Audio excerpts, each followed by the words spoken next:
suot ng bonnet. Hindi na kinakaya yung ganito. Parang naginaw. So, yan. Maganda lang may hutusot ko jacket kasi medyo umuulan pati. Umuulan na. Maginaw pa. Tapos may hangin pa. So, pag mga ganito guys, kailangan talaga natin yung kailangan talaga natin maglagay ng hood. Yung hood na tipong ganito, mga waterproof na tulad dito. Ganyan na dapat yung magamitin mo pag ganito. So, dito sa Canada guys, iba-iba yung mga jacket na gagamitin mo. Depende sa season, depende rin sa temperature. So, kaya dito, bago ka lumabas ng bahay, kailangan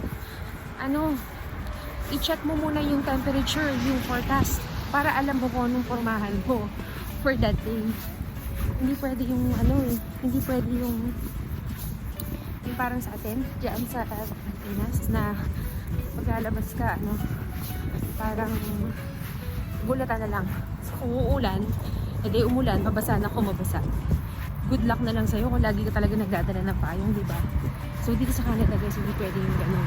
Kasi, kapag ganito, na nag-drop yung temperature, kawawa ka. As in, maninigas ka sa sobrang dito guys. So, hindi pwede. Kailangan i-check mo yung forecast. So, that's one thing na makakasanayan mo kapag tumala ka dito sa Canada. So, yan, medyo yung kamay ko freezing. Nagiginawa ko kasi hindi ako nakapagsuot ng gloves. Siguro simula kailangan na rin ako mag-gloves. So, this is my way going to work. Again, I'll show you.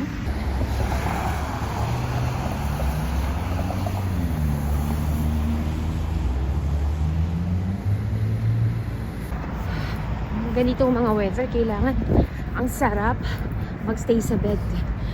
Nakaliga ka lang, tingin-tingin lang sa cellphone. Pero guys, hindi kasi pwede yan dito sa Canada. Actually dito sa North America, kasama ng US. Bawat oras kasi dito guys, importante. Kaya if you will notice yung mga, hindi lang kababae natin kahit anong lahi dito, puti, itim, anong race man yan, they either have double jobs or 3 jobs. So, hindi pwedeng isa Lalo na, kailangan sabayan mo yung cost of living.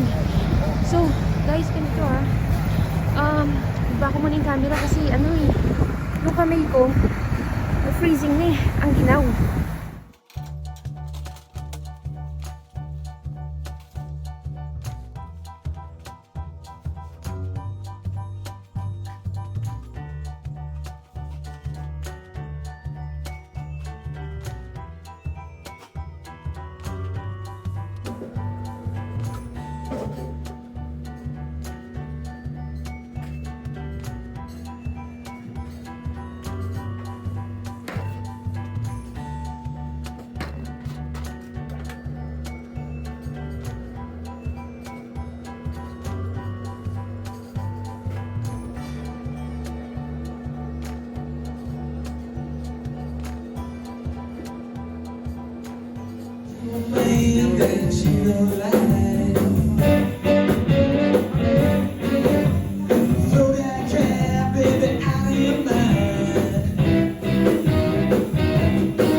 Dito sa labas, ang daming tao. Ayan pakita ko sa inyo, kakalabas ko lang galing sa trabaho Stop on Gaza! Grabe na. Netanyahu, UFC! Yes, ganyang kalala yung ganyang kalala yung gera kasi sa Palestine, ganyang kalala.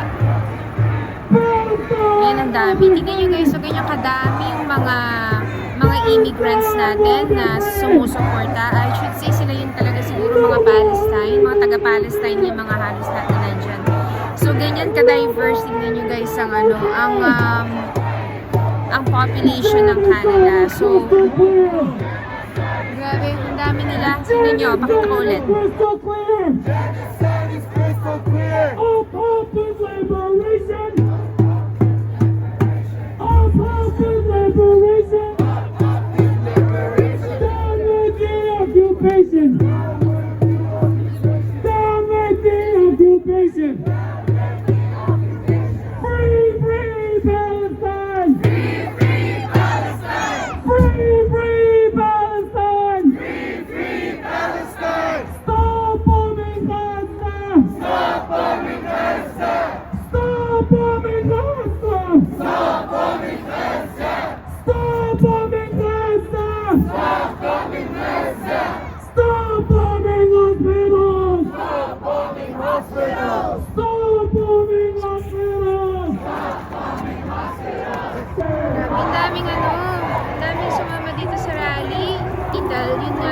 ginagawa nga na pampubomba. Tinan mo yung mga bata pa, oh.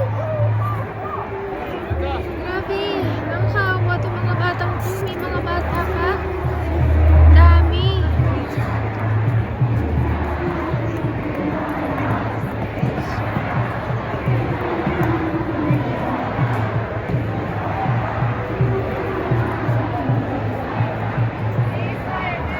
So guys, pinapakita ko lang sa inyo kung anong itsura dito ng mga mga tao na nagrarally about dun sa genocide, sa conflict nila sa Israel. So almost lahat siguro itong mga kasama dito guys is mga mga Palestinian. So yun sila lahat, oh. Stop killing children! Stop killing children! Stop killing children! We free Palestine! We free Palestine! We free Palestine! We free Palestine! We free Palestine! We free Palestine! Stop killing children! Stop killing children! Stop killing children! Stop killing children! Stop bombing hospitals! Grabe guys, bumalik ako dito sa Walmart para bumili ng corned beef. Unfortunately, wala na siya. Ayan o, siya talaga yung nandito. So, wala na, nabili na. So, ganyan kabilis guys na wala agad kasi sobrang tipid talaga ng corned beef na yun yung Hereford. Anyway, I'm just lucky na nakabili ako ng corned beef the other day. Actually, kahapon lang yun.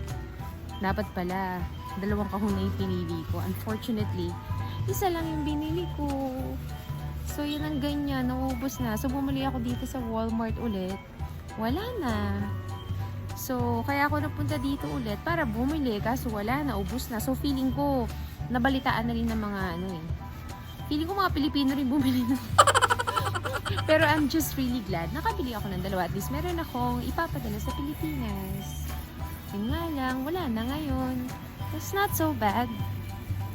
Well, at least, nakabili ako ng para sa akin. Marami-rami rin naman yung 24 pieces, no?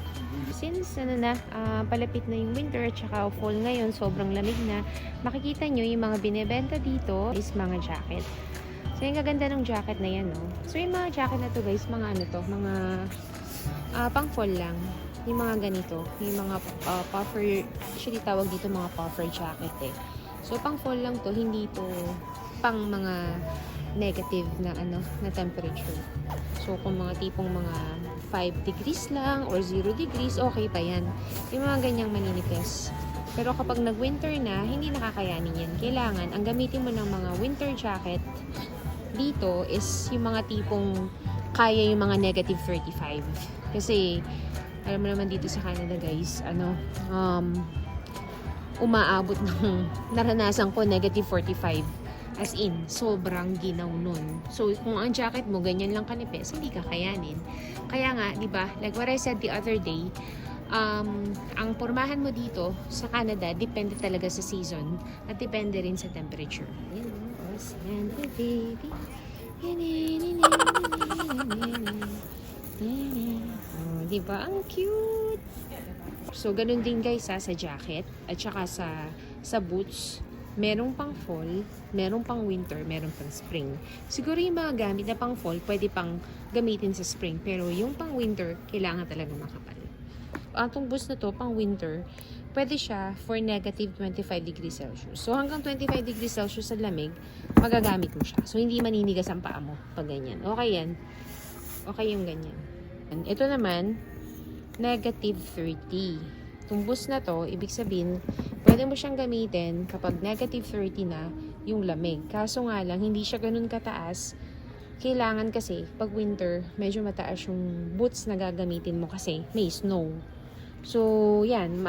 Kapag napunta kayo actually dito sa Canada guys, malalaman niyo yung mga ganyan yung mga sinasabi kong ganyan. Eventually, madidiscover niyo yan on your own. Kung ano ba yung mga kailangan mong isuot. So, ito mga pormahan lang. Ang forma lang yan mga ganyan. Pero hindi talaga mabibigyan ng warmth yung paa mo. So, ngayong fall, pwede pa to. Pwede pa yung mga ganito. Pwede pang isuot yan. Pero kapag nag-December na, syempre December 21st, winter na, hindi na yun kakayanin guys. Kasi nag-snow na. Eh, nung isang araw nga, nag-snow na eh.